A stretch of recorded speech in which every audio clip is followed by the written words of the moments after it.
መስቀል ኃይላችን ነው፣ መስቀል መጽናኛችን ነው የሚለውን የዘወትር ጸሎት አይጸለይም። ቤተክርስቲያን በሕማማት ይህንን እንዳትጸልዩ ብላ ያስቀመጠችው። ሌላው እንግዲህ በሰሙነ ሕማማት የሚነሳው ጉዳይ ደግሞ ጸበል መጠመቅ ይቻላል ወይስ አይቻልም የሚል ነው። ምግብን ባርኮ መመገብ፣ ትምህርተ መስቀል መልበስና በግል ጸሎትም ይሁን ችግር ሲገጥመን በትምህርተ መስቀል ማማተብ ይቻላል ወይ የሚል ነው።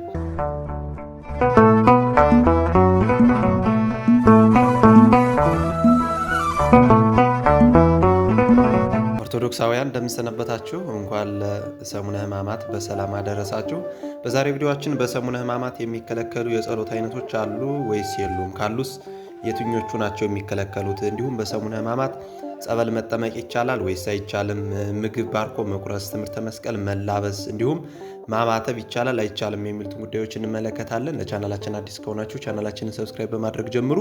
በየዓመቱ የሚከበረውን ከሆሳዕና ማግስት ጀምሮ እስከ ትንሣኤ ድረስ ያለውን የሕማማት ሳምንት ተከትሎ ሁልጊዜ በየዓመቱ በምዕመናን ዘንድ የተለያዩ የሥርዓት ጥያቄዎች ሲነሱ ይሰማሉ።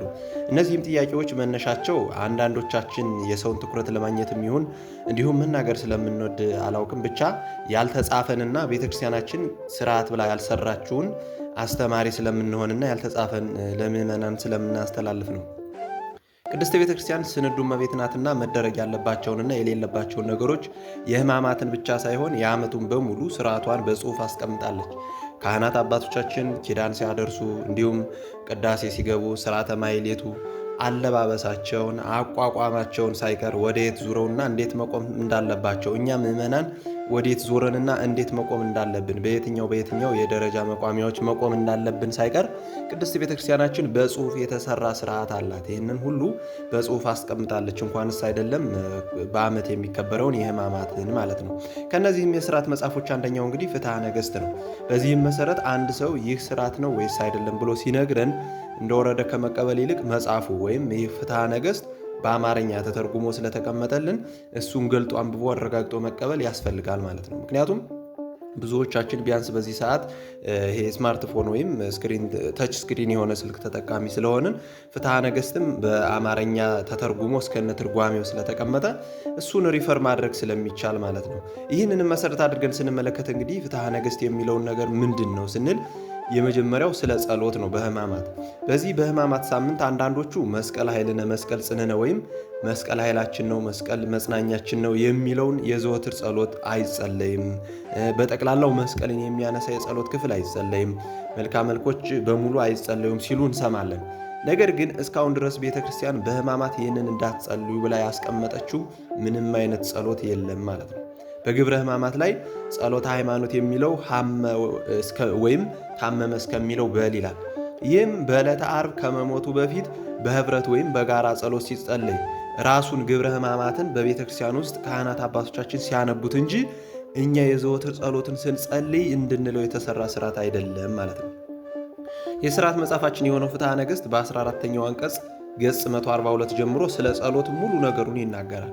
ጸሎት እንዴት መጸለይ እንዳለበት ሁሉ ያስተምረናል። በዚህም ክፍል በሕማማት እነዚህን አትጸልዩ ተብለው የተለዩ የጸሎት አይነቶች የሉም ማለት ነው።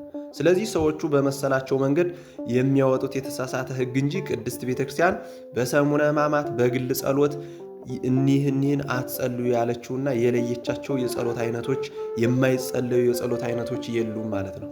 ይልቁንስ ያስለመድነውን የዘወትር ጸሎታችንን በማቋረጥ ለዲያብሎስ በርን እንዳንከፍትለትና እንዳንጠቃ እንዳያጠቃን መጠንቀቅና ጸሎታችንን በርትተን መቀጠል ይገባናል ማለት ነው። ነገሩን ጠቅለል ስናደርገው ቤተ ክርስቲያን ይህን እንዳትጸልዩ ብላ ያስቀመጠችው የጸሎት አይነት የለም ነው። ስለዚህ ሁሉም ጸሎቶች ቢሆን ያስለመድነውን የግል ጸሎታችንን መጸለይ እንችላለን በሰሙነ ሕማማት ማለት ነው። ሌላው እንግዲህ በሰሙነ ሕማማት የሚነሳው ጉዳይ ደግሞ ጸበል መጠመቅ ይቻላል ወይስ አይቻልም የሚል ነው። እንግዲህ ሰሙነ ሕማማት የብሉይ ኪዳን ምሳሌ እንደሆነ አባቶቻችን ያስተምራሉ። ነገር ግን በብሉይም እንኳን ቢሆን ጸበል ነበረ።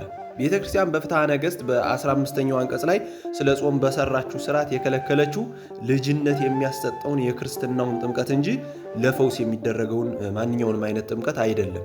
ገዳማትም ይሁን የትኛውም አድባራት ላይ የጸበል ቦታዎች ላይ አንድ ሰው ቢታመም ለፈውስ የሚያደርገውን ጸሎት ማቋረጥ የለበትም። የፈውስ ጸበል እንዳትጠመቁ ተብሎ የተቀመጠ ስርዓት የለም ማለት ነው በቤተክርስቲያን። ስለዚህ መጠመቅ ትችላላችሁ፣ ችግር የለውም። ሌላኛውና ብዙ ሰው የሚያነሳው ጥያቄ ደግሞ ምግብን ባርኮ መመገብ፣ ትምህርተ መስቀል መልበስና በግል ጸሎትም ይሁን ችግር ሲገጥመን በትምህርተ መስቀል ማማተብ ይቻላል ወይ የሚል ነው። ይህ እንግዲህ ብዙዎቻችን በትምህርት ቤትም እንዲሁም በዩኒቨርሲቲዎች ሳለን በስራ ቦታም የሚያጋጥሙ ነገሮች ናቸው። ሰዎቹ በተለምዶ ምግብ መባረክ አይቻልም፣ ትምህርተ መስቀል መልበስ አይቻልም፣ በግል ጸሎትም ማማተብ አይቻልም ሲሉ ይሰማሉ። በሰሙነ ሕማማት ከሚከለከሉ ነገሮች እንግዲህ አንዱ ቡራኬ ነው።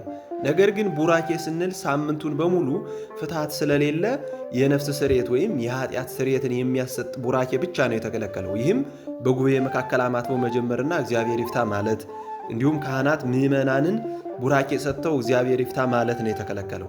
ይህም ሲሆን ግን በግላችን ምግብን ባርኮ መመገብ የተከለከለበት ቦታ የለም ማለት ነው።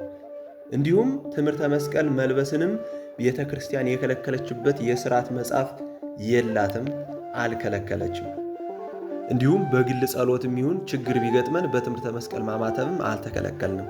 ዲያብሎስ በተለያዩ ነገሮች በዚህ ሳምንት ቢፈትነንና ቢገጥመን የምናባረረው በመስቀሉ ኃይል ብቻ ነው።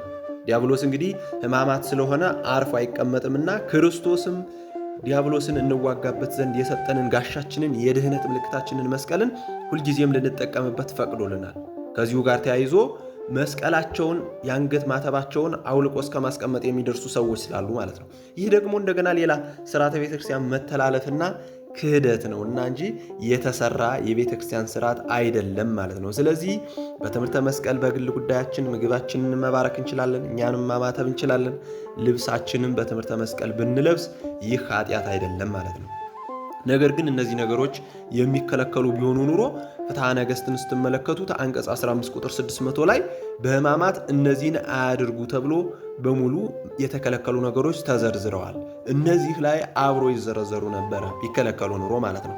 ስለዚህ አንድ ሰው ስላማተበ፣ ምግቡን ባርኮ ስለበላ፣ በትምህርተ መስቀል መልክ ስለለበሰ፣ ሁሉንም ጸሎት ስለጸለየ፣ የዘወትር ጸሎቶቹ ላይ ሐመ ወሞተ የሚለውን ታመመ፣ ሞተ፣ ተነሳ የሚለውን ስለጸለየ ኃጢአትን ሰራ ማለት አይደለም። እነዚህንም እንዳናደርግ ቤተክርስቲያናችን ስርዓት ሰርታ አልከለከለችንም።